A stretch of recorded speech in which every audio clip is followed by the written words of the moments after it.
Ready? Follow me.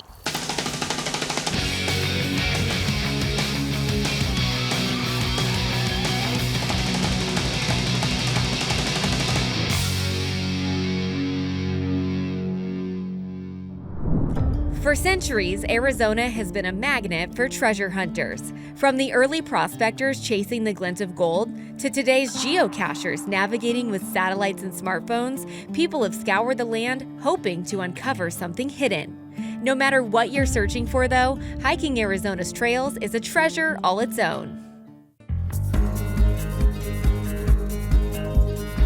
Trail Mixed is made possible in part through support from Sue and Bill Ahern. And also by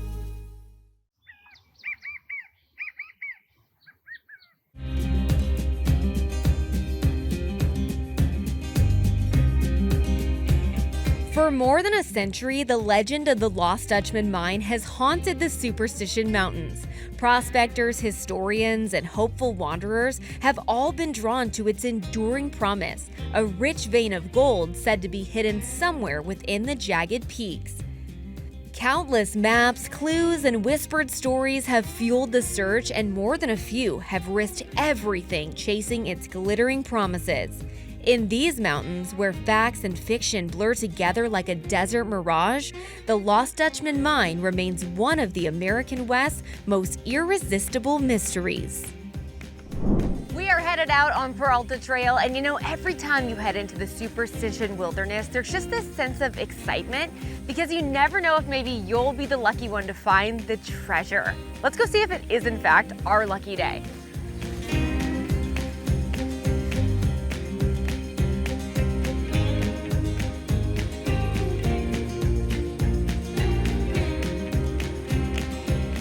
The Peralta Canyon Trail is a 4.6 out and back trail with an elevation gain of 1,341 feet. It's one of the most popular trails in the Superstition Mountains, and it includes an incredible view of Weaver's Needle.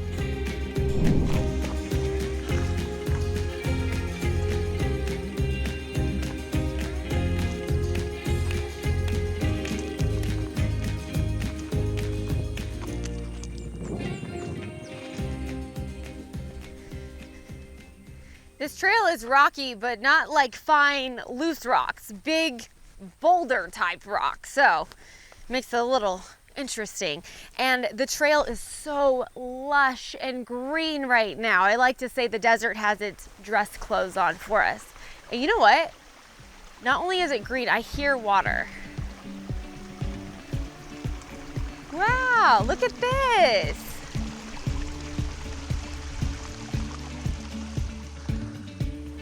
Wow, look at all this water, such a beautiful sight.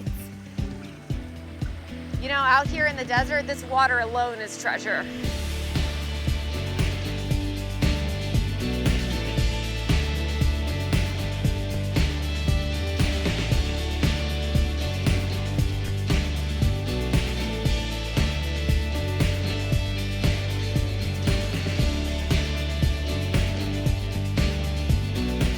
Hiking in the Superstition Mountains is beautiful, but if hikers aren't prepared, sometimes things can go wrong. We spoke with the team that gets the call when situations don't go as planned.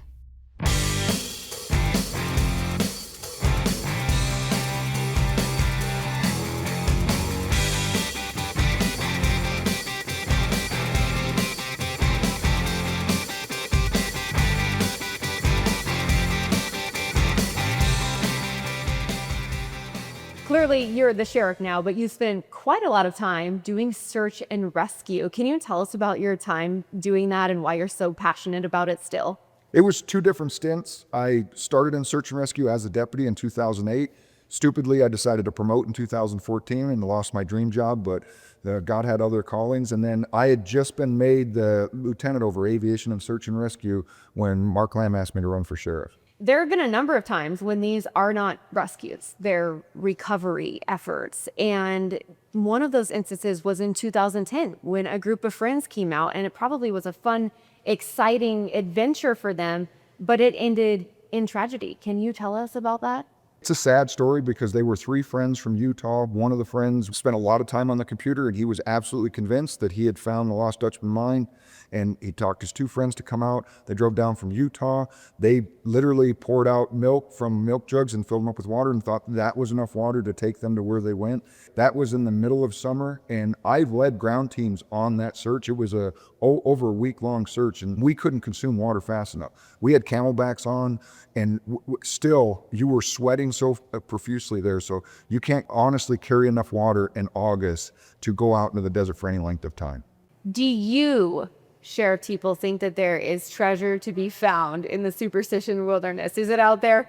Well, it may or may not be out there, but the view is definitely a treasure. If you've ever gone to Weaver's Needle or Flatiron, the view is the treasure. But I think there's more myth and lore to the situation than ever truth to it.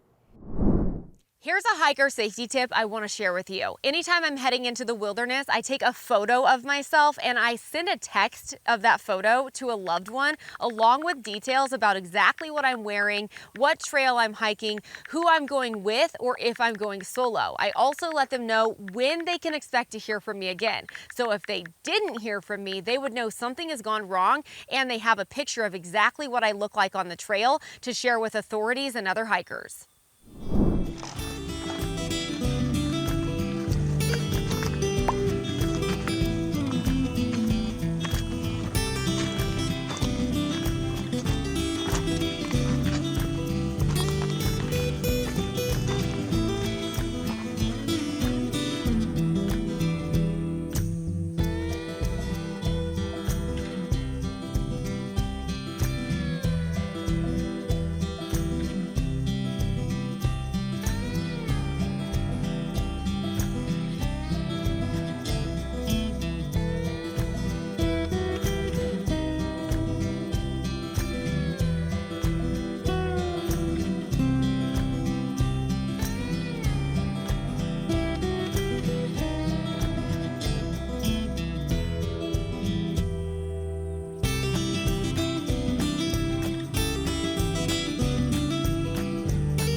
We're about 2 miles in right now, and this is why it's important to stop along the trail and take in the view, because look at how gorgeous this is.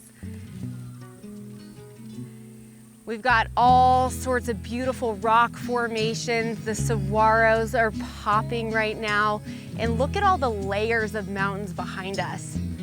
I know we have a lot more to see, but this is gorgeous.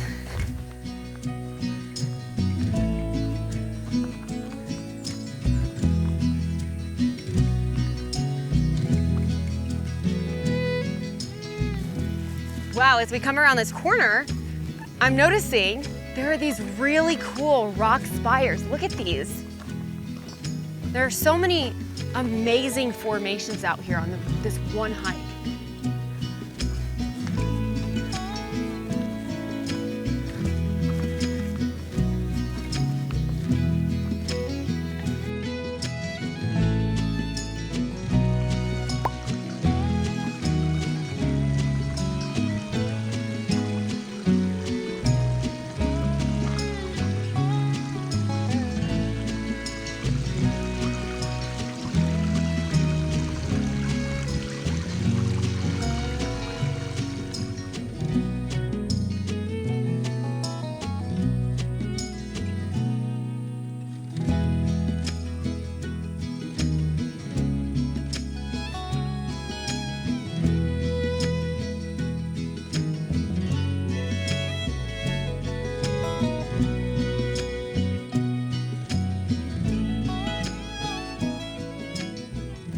Oh, the last part of this trail, it gets you. The whole thing's pretty easy, but that final ascent, it's a little tough. The good news is I know we're getting close to Weaver's Needle. In fact, I think that it's right around this curve. There it is. Oh, it's so beautiful. No matter how many times I see it, Weaver's Needle still gets me so excited. It's just so cool to see the needle shooting out of the desert like this.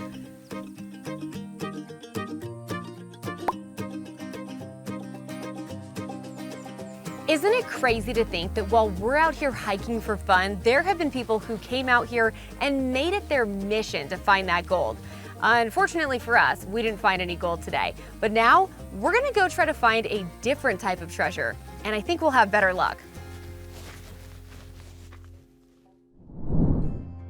For generations, treasure hunting has meant risk, rugged terrain, harsh weather, and legends that have lured people into real danger. But today, there's a way to chase that same sense of discovery without the peril. Geocaching turns the entire landscape into a playful treasure map, inviting anyone with a phone to hunt for hidden containers tucked in parks, trails, and desert corners. This is so exciting. We get to try geocaching today, and this is something that's new to me. So we brought in a true expert who's done more than 3,000 geocaches around the world. This is Jake. Jake, thank you so much for helping us out with this. Yeah, most definitely. I'm excited about it. What I'm thrilled about with working with you on this is that you not only know how to geocache, but you know how to keep the land top of mind when we're out here having fun with this. And I'm really excited that you paired those two things together. So should we go check it out? Let's do it. I want to find that treasure. All right. Today, we're hiking the Roadrunner Trail. It's an easy 1.6-mile hike with just 95 feet of elevation, and the path rewards you with leisurely lakeside views.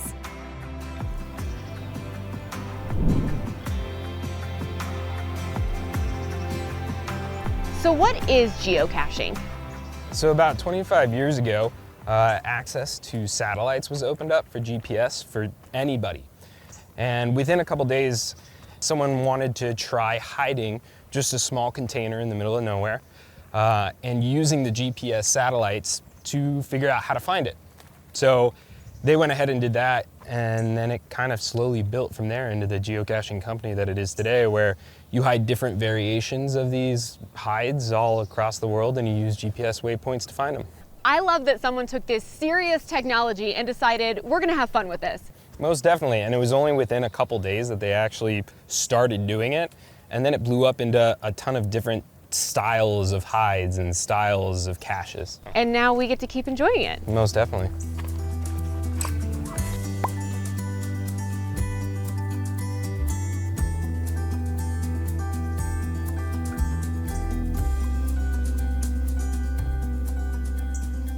Okay, so since I qualify for this by simply owning a phone, can you show me how to actually do geocaching? Yeah, of course.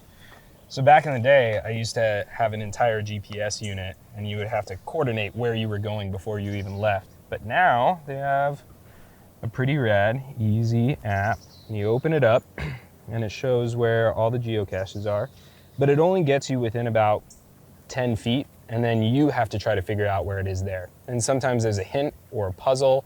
Sometimes it's just the first stop, and you have to go to another location to get to the actual geocache, which is just typically a box with a logbook in it that you sign. Okay, so we're here. Yeah, so we have about 0.3 miles that way. Okay, we're getting close. All right.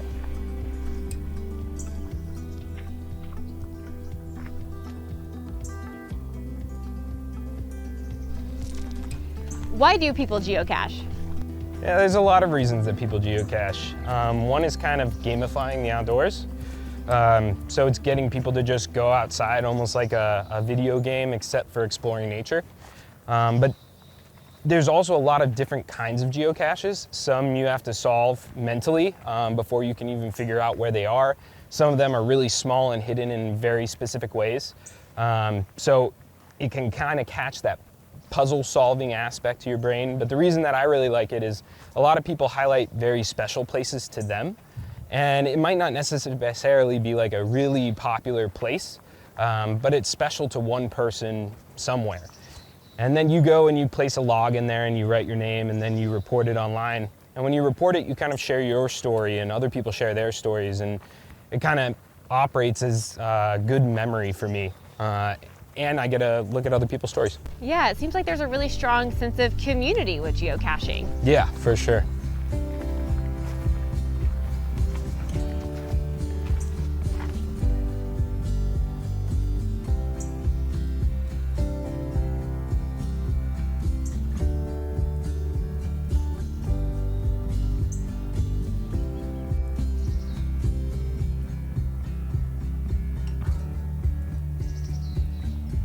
this has been a fairly easy and pretty trail. We have the greenery popping up alongside, the Palo Verde trees, beautiful bright blue waters.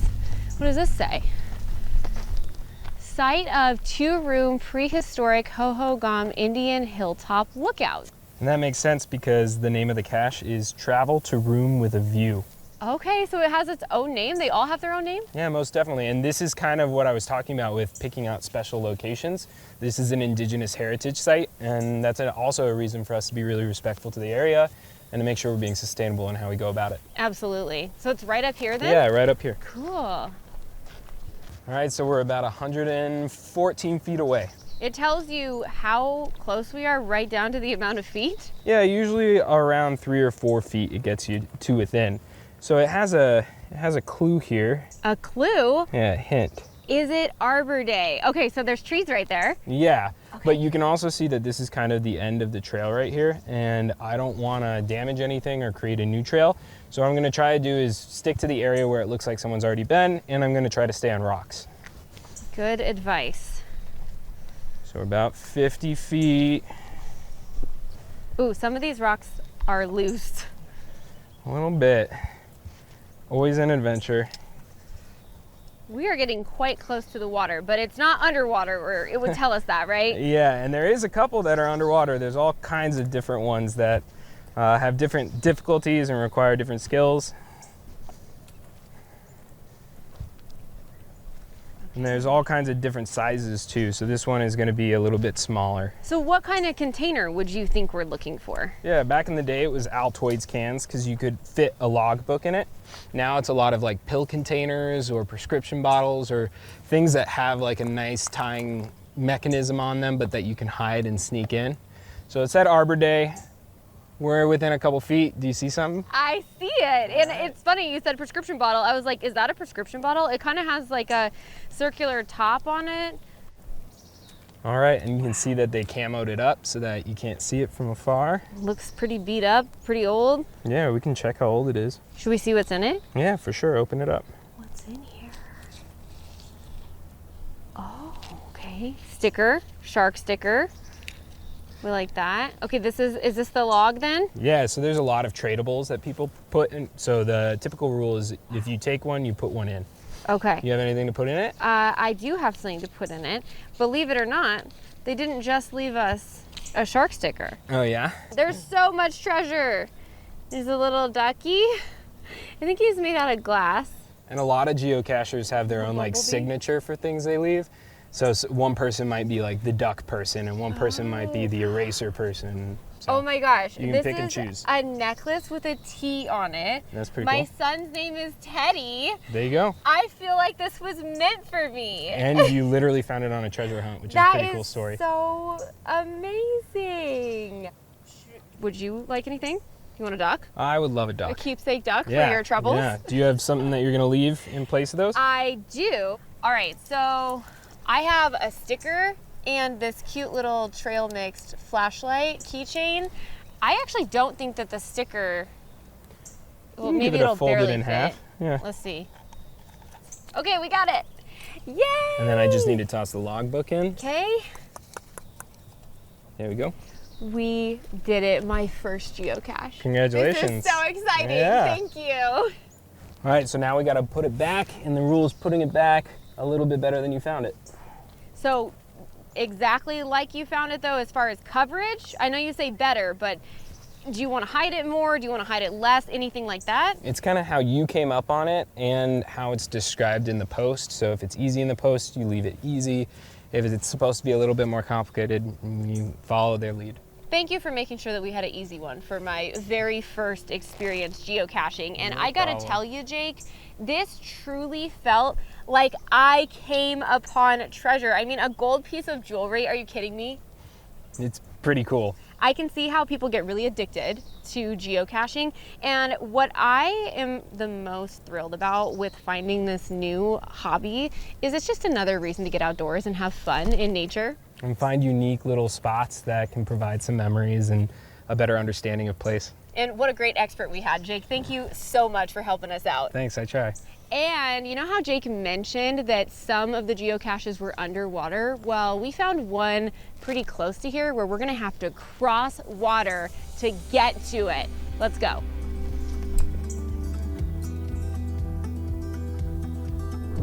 Now that I have successfully completed one geocache, I'm feeling pretty confident. So we're gonna try one that's a bit more complex, and I'm gonna paddleboard out to this island. It looks on the app like it's just a straight shot across, so let's give it a try.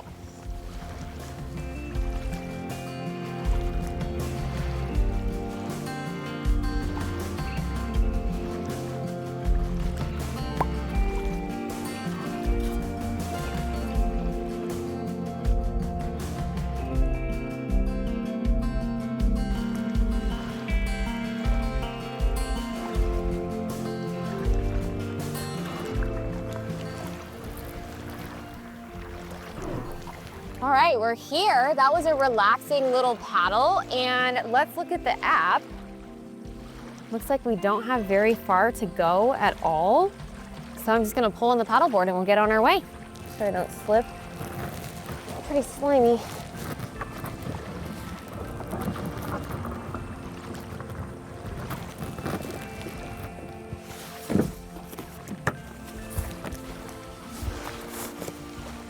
Okay.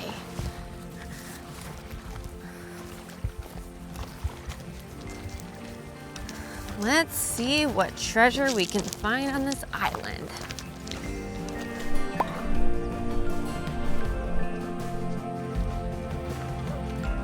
Yep.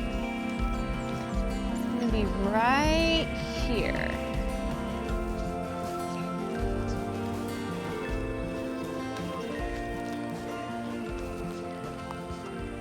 Let's see. Okay. I think it's right here in this tree.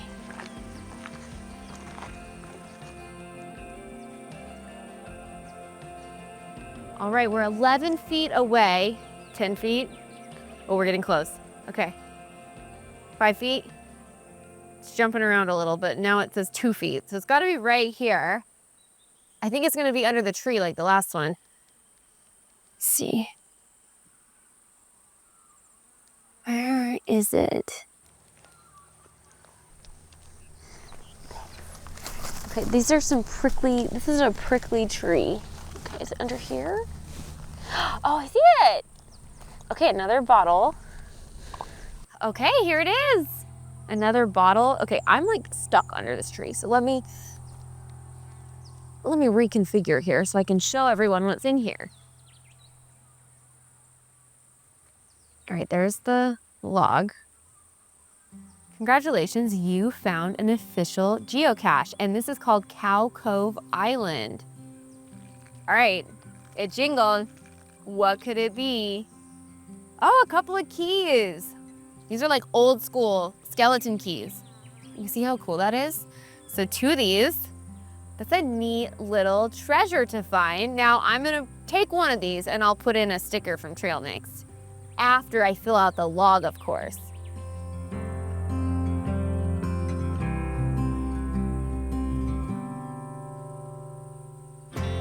Here are the stickers that we are going to put in. So if you come out here to Cow Cove Island to find this geocache, you know this was from us.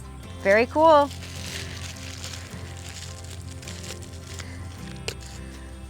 My second geocache and the first I've done on my own, and I think it's official. I'm addicted to this new hobby.